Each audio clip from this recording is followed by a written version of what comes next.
सोलापूर जिल्ह्यातील माढा हा लोकसभा मतदारसंघ यंदा मोठा चर्चेत राहिला आणि त्या चर्चेसारखाच तिथला धक्कादायक निकालही लागला। कारण माढा मतदारसंघात सुरुवातीपासूनच उमेदवारीवरून मोठा तिढा निर्माण झाला होता।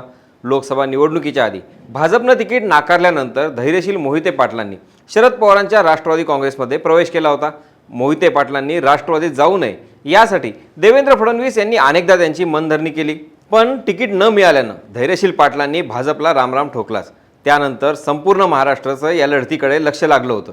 पूर्वी शरद पवारांचा गड असणाऱ्या या मतदारसंघात 2019 पासूनच महायुतीची मोठी ताकद दिसून येते। म्हणूनच महायुतीच्या आमदारांनी मोहिते पाटलांना पाडण्यासाठी चांगला जोर लावला। यात मात्र महायुतीला यश आलं नाही। राष्ट्रवादी शरद पवार गटात गेलेले धैर्यशील मोहिते पाटील आणि भाजपचे रणजितसिंह नाईक निंबाळकर या दोघांमध्ये झालेल्या प्रतिष्ठेच्या लढतीमध्ये धैर्यशील मोहिते पाटील यांना 1,20,000 मतांची आघाडी घेत निवडून आले। त्यामुळे पुन्हा एकदा शरद पवारांची खेळी यशस्वी झाली।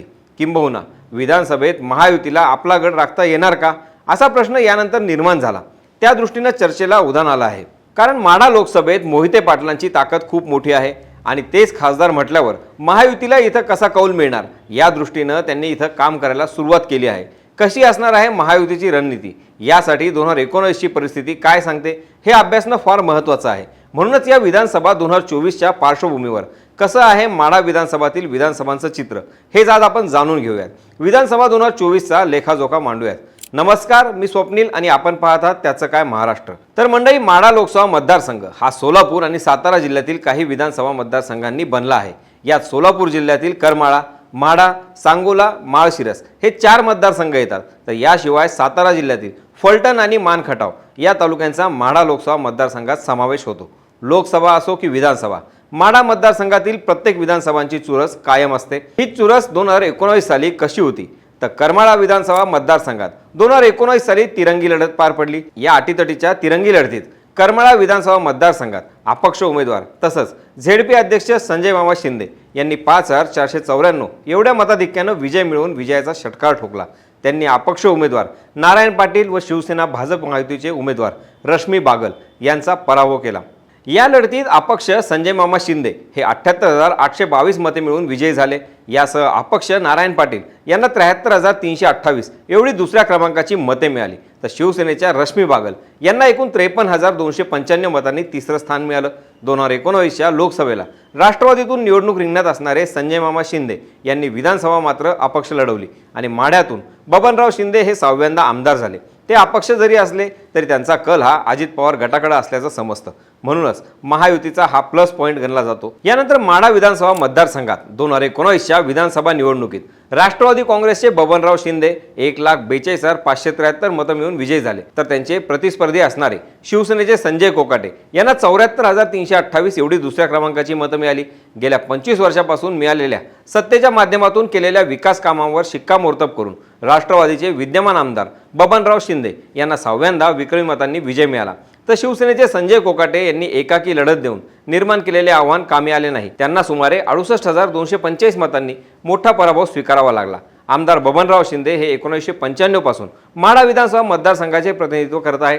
तेव्हापासून ते सतत 6व्यांदा विजयी झाले आहेत। प्रत्येक वेळी त्यांच्या मताधिक्याचा आलेख हा चढताच राहिला आहे। यावेळी ते आता कसा विजय साकारणार याकडे सर्वांचंच लक्ष लागून आहे। माढा लोकसभेला मिळालेल्या जोरदार विजयानंतर आता राष्ट्रवादी शरद पवार गटात माढा विधानसभेत मोहिते पाटील यांच्यासोबत एक हत्ती किल्ला लढवणारे ओबीसी नेते शिवाजी कांबळे यांच्या नावाचा विचार विधानसभेसाठी सुरू असल्याची चर्चा आहे। यानंतर सांगोला विधानसभा मतदारसंघात 2019च्या विधानसभा निवडणुकीत शिवसेनेचे ॲडव्होकेट शहाजी बापू पाटील 99,464 मते मिळवून विजयी झाले। तर त्यांच्या विरोधात असणारे भारतीय शेतकरी आणि कामगार पक्षाचे डॉक्टर अनिकेत देशमुख यांना 98,696 एवढी दुसऱ्या क्रमांकाची मतं मिळाली। म्हणजेच या दोघांमध्ये विजयाचे अंतर फक्त 768 मत एवढंच होतं।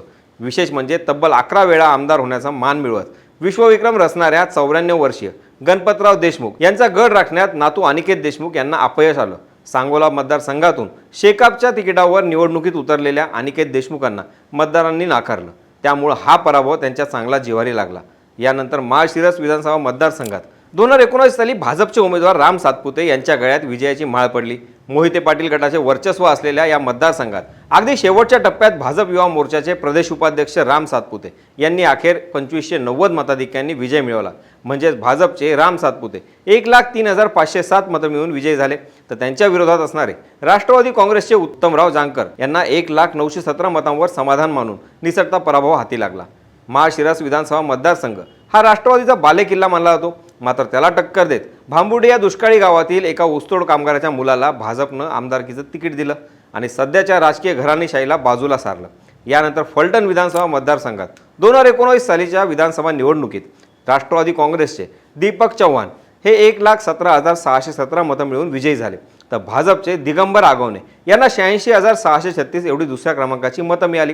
सुरुवातीपासून अटीतटीची वाटणाऱ्या या फलटण विधानसभा निवडणुकीत राष्ट्रवादी काँग्रेसचे उमेदवार दीपक चव्हाण 30,981 मतांनी विजयी झाले।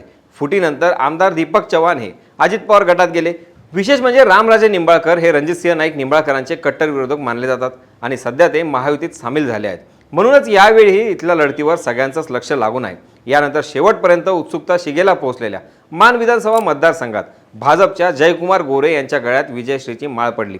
सर्वपक्षीय आघाडीला धोबी पछाड देत त्यांनी मिळवलेला विजय लक्षणीय मानला गेला।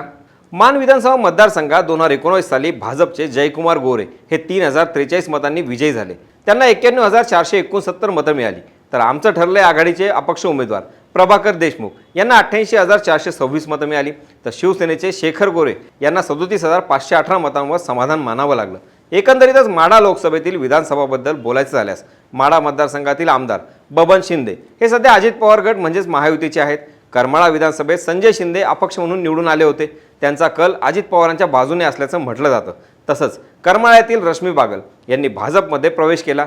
तर नारायण बापू पाटील हेही शिंदेंच्या शिवसेना गटाचे नेते आहेत। तसंच या ठिकाणी भाजपचे आमदार जयकुमार गोरे आहेत। तर फलटण इथे अजित पवार गटाचे दीपक चव्हाण आमदार आहेत। तसंच माळशिरसमध्ये राम सातपुते हे भाजपचे आमदार आहेत। ते मोहिते पाटलांचे निकटवर्तीय देखील मानले जातात। तर सांगोला या ठिकाणी शिंदेंच्या शिवसेनेचे शहाजी बापू पाटील हे आमदार आहेत। त्यामुळे राष्ट्रवादीचा बालेकिल्ला असलेला माढा लोकसभा मतदारसंघ आता 2 विभागांमध्ये झाल्यामुळे शरद पवारांची ताकद दुभंगली आणि ती महायुतीला जाऊन मिळाली।